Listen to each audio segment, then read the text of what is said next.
Hi guys, David here. In this video I'm going to talk to you about random orbital sanders, and I'm going to show you a few different types.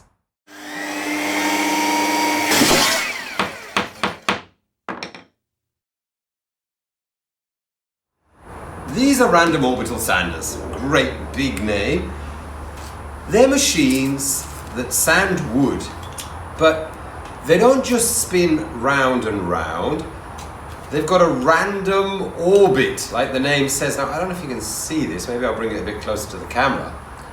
But it also does this and spins round and round.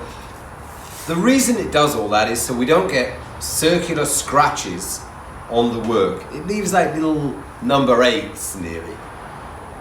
I really like random orbital sanders, and I particularly like pneumatic orbital sanders. Now, I understand that most of you can't go and buy a pneumatic sander because you need a huge compressor to run them off. If your compressor is smaller than 100 liters capacity, you're just going to kill the compressor running a sander off it. So in which case, you're going to need an electric random orbital sander. This is an old DeWalt.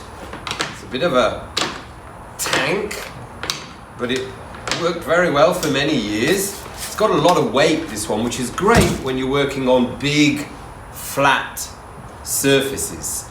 But if you want to start sanding the legs of a table or something, it gets a bit heavy. There are smaller random orbital sanders called palm sanders. I don't have one here to show you, but they're about the same size as the pneumatic sanders. They've got a smaller pad. This is a 6-inch pad. They've got a 5-inch pad. But they're great. Random orbital sanders, they sand everything very nicely. They don't leave you big, deep scratches in the work. There's not too much vibration. And the really nice thing about them are that they take this kind of paper that simply sticks on with Velcro. Like this. So you can just change paper quickly and conveniently. If you see here, I've got colourful Velcro on the bottom of this sanding machine. Just, by the way, Bosch, this machine's Bosch. In my country, if I want to buy a new piece of scotch for the bottom of my Bosch random orbital sander, well, they take an awful lot of money for it here. So I found this kind of scotch on some child's toy. It was some kind of like, I don't know, bat and ball idea. So I just cut up those toys and glued it on my sanders, and it worked out much cheaper than buying the pads. But that's completely by the way. That's not the point of this video. So yeah, now random orbital sanders, they usually have a speed control, which is also very nice. When you're going into the finer grits, you generally want to go faster. When you're on the very rough paper at the beginning of the work, if you're doing, I don't know, 40, 60, 80, you want to go a bit slower, otherwise the whole machine's dragging you around. What else can I tell you about random orbital sanders? Well, that's about it really. If you go to buy one, just feel the weight of it, see what's comfortable in your hand. I know a lot of people, they tell me, like my students tell me, that these are too big and heavy for them. They don't like them. They really like the pneumatic ones because they're very lightweight.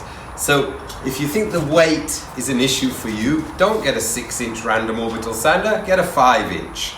And there you go. I think this is one of the best all-round machines for sanding. Okay, thanks ever so much for watching.